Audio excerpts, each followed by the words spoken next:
संजय शर्मा का और अशोक सिंघल दोनों हमारे सहयोगी जुड़े हुए हैं। संजय, एक बार जल्दी से आपका हम रुख कर लेते हैं, वहां पर वकील क्या कुछ कह रहे हैं और कोई क्लॉज बचा क्या? और सबसे बड़ी बात, सबकी निगाहें इस पर हो गई हैं कि क्या सोमवार से राहुल गांधी अब आने के योग्य हो जाएंगे या नहीं, या भी वक्त लगेगा?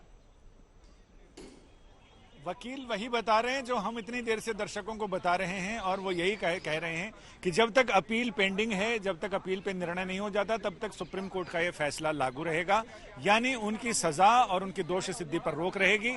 यहां से फैसले की कॉपी संसद के सचिवालय जाएगी, यानी जो स्पीकर के सचिवालय तक जाएगी। स्पीकर इस मामले में इलेक्शन कमीशन को भी घोषणा सूचित करेंगे और इसके बाद फिर स्पीकर इस मामले पर फैसला करेंगे। तो मुझे लग रहा है कि आज शुक्रवार हो चुका है, शुक्रवार की शाम हो जाएगी, तो आज ही अगर बहुत जल्दी होता है तो सोमवार को राहुल गांधी संसद में ज्वाइन कर सकते हैं, और नहीं तो मंगलवार को पूरी उम्मीद है कि वो संसद के सत्र में हिस्सा ले सकते हैं। इसमें निर्भर करता है कि स्पीकर के सचिवालय से कितनी जल्दी कार्रवाई हो जाती है, क्योंकि यहां से तो एक हर्डल तो पार हो गई है राहुल गांधी की। अब दूसरा है कि वहां पर प्रक्रिया में कितना टाइम लगता है। प्रक्रिया में टाइम लगने पर ही निर्भर करता है कि राहुल गांधी कब ज्वाइन कर सकते हैं, लेकिन उनके लिए फिर से संसद में जाने की राह तो आसान हो गई है, साफ हो गई है। उसमें एक यही कानूनी रोड़ा था कि वो अयोग्य घोषित कर दिए गए थे स्पीकर सचिवालय की तरफ से, क्योंकि उन्हें 2 साल की सजा सुनाई गई थी। और जो जनप्रतिनिधित्व कानून है, सुप्रीम कोर्ट के आदेश के बाद ही उसमें जो संशोधन किया गया वो ये किया गया कि 2 साल या इससे ज्यादा की सजा किसी भी जनप्रतिनिधि को, सांसद हो, विधायक हो, उसे अगर सुनाई जाती है तो वो अपने पद के अयोग्य हो जाता है। कोई मंत्री हो तो जाहिर है कि जब वो सांसद ही नहीं रहेगा तो मंत्री कैसे रहेगा। तो ये तमाम चीजें हैं। अब कोर्ट ने इस पर ही सवाल उठाया कि आखिर मैक्सिमम सजा किसी भी रेयरेस्ट ऑफ रेयर अपराध में दी जाती है, कारण नहीं बताया कि क्यों, किस ग्राउंड पर निचली अदालत और हाई कोर्ट ने इसको रेयरेस्ट ऑफ रेयर माना, जिसमें इसे मैक्सिमम सजा दी गई। दोनों अदालतों ने बड़े बड़े पुलिंदे आदेश के जारी किए, लेकिन उस बड़े बड़े मोटे भारी भरकम वॉल्यूम्स में ये पहलू नहीं बताया गया कि आखिर क्यों उन्हें मैक्सिमम सजा दी गई है।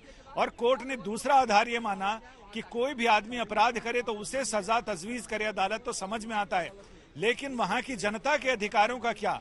इनके अधिकारों को तो कर्टेल कर सकते हैं अपराधी होने की वजह से, कसूरवार होने की वजह से, लेकिन जिस जनता ने लाखों लोगों ने, वहां के वायनाड के लोगों ने, जिनका कोई कसूर नहीं है, उन्हें किस अपराध की सजा दी जा रही है कि उनके नुमाइंदे को, जो जनप्रतिनिधि उनका संसद में उनकी आवाज उठाने के लिए है, उनकी बात पहुंचाने के लिए, उनकी आशाओं और आकांक्षाओं का, उम्मीदों का प्रतीक है, उससे कैसे वंचित किया जा सकता है?